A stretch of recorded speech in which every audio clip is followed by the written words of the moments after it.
Ladies and gentlemen, I am SidAlpha.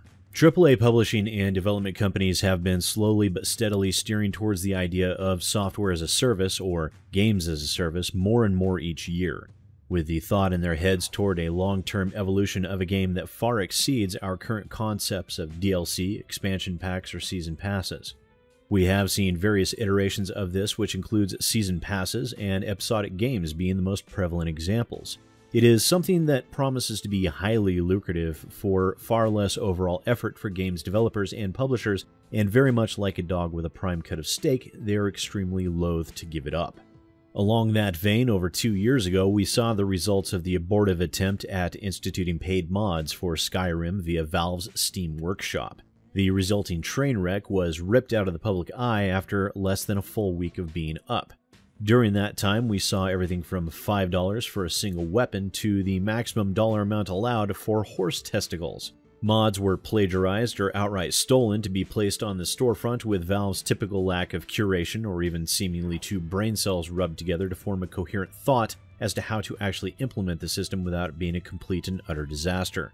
And disaster it was. Actually, that news story was the first video I ever uploaded to my channel, and looking back on it now, I'm almost embarrassed at the lack of sound and visual quality, not to mention how nervous I seemed to be simply speaking to a microphone with no one else around. It was ludicrous, embarrassing, amateurish, and naive in the extreme. Exactly like Valve and Bethesda's attempt to institute paid mods. We all knew that after that abomination of an attempt, that Bethesda and Valve were unlikely to give up on the idea so easily, and give up they did not. During those intervening years, Bethesda seems to have been hard at work preparing the framework for their new Creation Club for Fallout 4 and Skyrim. And before everyone gets up in arms, even though I'm sure a great many of you already are, please just hold on for a few minutes while I explain a bit more about what this is, and why it might not be as bad as so many people assume, or why it could be every bit as bad as people assume. So let's go over exactly what they're doing here. Now, first off, this is not in actuality paid mods. Well, it is, but not in the way that some people might think. This, in fact, will be nothing like what we saw with the Steam storefront. The new Creation Club, as they're calling it, will not allow any existing mods to be brought into the system. In fact, the closest an existing mod will get to this is simply links to be provided during the application process. All content will be new and created in conjunction with Bethesda Studios. All content will be fully vetted, curated, and will be 100% compatible with existing games, existing save files, and any other Creation Club content. Creation Club content will be developed by Bethesda directly, other development studios through the Creation Club, and even community modders that would wish to apply. And no, this will most certainly not replace community mods or block them out. Mods will still very much be allowed, and Bethesda has made that standpoint very clear. Of course, there are some definite negatives that we'll get into in a few moments, but first, let's go through how this is actually a fairly decent method of implementation compared to what we were previously offered. First, this system addresses virtually all of the concerns that were raised during the abortive Steam Workshop attempt at instituting paid mods. The mods will be fully vetted and curated. Full 100% compatibility will be guaranteed by Bethesda, so there's no need to worry about whether or not one mod will break another or one mod requiring another. Bethesda has already stated that every piece of Creation Club content will be autonomous from the others and will be self-contained packages of content. As this system is being implemented by Bethesda directly and all Creator Club content is essentially managed by them, they are shouldering the responsibility, and so there's no concern over copyright violation. Also, there was a decent split amongst existing modders as to whether or not they even wanted to produce paid content during the old Steam content system. Some very much liked the idea of being compensated for their efforts, while others refused to take part. This system would very much allow each modder to make the choice for themselves and not have any concern that someone else is ripping off their mod that they created for free and is turning around and selling it like a mod asset flipper. However, not all of the concerns were addressed, and this system actually raises some new concerns as well. First and foremost in my mind is whether or not there will be any form of refund policy or any form of try before you buy. The major concern here is that once a mod is installed and you run it, it does make changes to your save file, unless you simply don't save. That is a very real concern, and it could preclude the ability to obtain a refund, making the Creator Club a very dodgy prospect for most users. In addition to that, even though Bethesda has made it very clear that they'll not be allowing any pre-existing mods onto the Creator Club storefront, I am concerned that some people may still make use of pre-existing code, either from their own existing mods or someone else's, that is then slowly injected in a sort of faux creation process. This sort of thing could lead to an asset flip sort of situation that, without any form of recourse for the legitimate creators of those mods, could turn into a disaster rivaling that of Steam's Greenlight.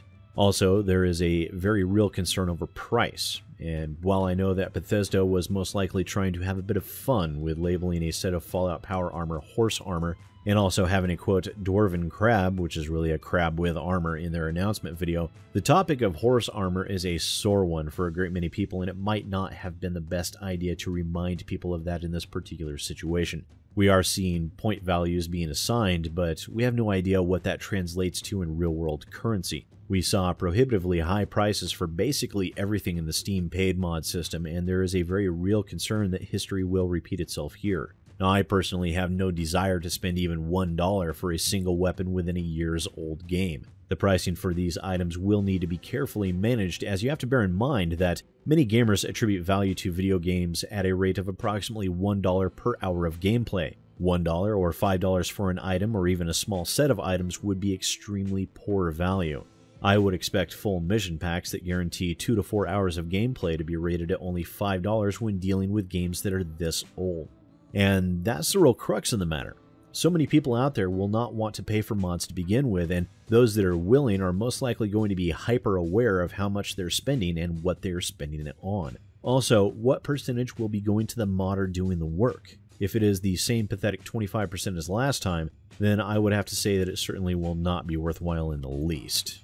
Of course, there will be those that refuse to pay for mods on principle alone, stating that mods have always been free and they should always be free. And we have gone around in circles on that particular topic on my channel multiple times now, and my feelings on the matter are well known by those that have followed me for a while. I don't see paid mods as being a bad thing if implemented well. So far, we have not seen that happen in the slightest, but this system by Bethesda stands a far better chance than what we were handed by Valve. The system of paid mods, if done right, could spell the beginnings of a whole new cottage industry of gaming. There could even be the possibility of people finding their passion for game design within modding and turn that into a career. This is something that a great many people are steadfastly opposed to, thinking of modding as nothing more than a hobby and that it should be relegated to that category and never altered. But I'm reminded of an old saying: find something you love to do and you'll never have to work a day in your life. And there's nothing wrong with finding your passion for something within a hobby and turning it into your career.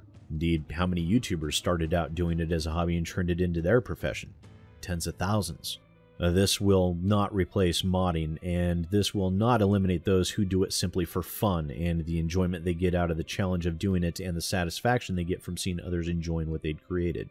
It does, however, have the possibility to be something new and most definitely interesting if implemented correctly. I can't stress that enough. Will Bethesda get it right? Probably not, but this system stands a far better chance of succeeding than what we got from Valve. Paid mods were coming. We all knew it. It was an inevitability. My personal vote is to wait and see more details on this system before I pass judgment on it. And I know that this is going to be a highly controversial topic, and I don't want this to be a vacuum. So please do share your thoughts down in the comments, and don't forget to share this video so others can have a chance to weigh in as well. And if you're new to the channel, please remember to subscribe in order to stay up to date on PC gaming news and reviews, and this topic in particular. We will do a follow-up video on this once we get some more details from Bethesda, but it's probably going to be at least a month or more in the coming before we get more details on pricing and what the inside of the creator system looks like. Now, I do have links to my Patreon, Steam Curator page, and my social media down in the description below. Please do avail yourself of them if you would like. Once again, ladies and gentlemen, I am SidAlpha, and I'll see you next time.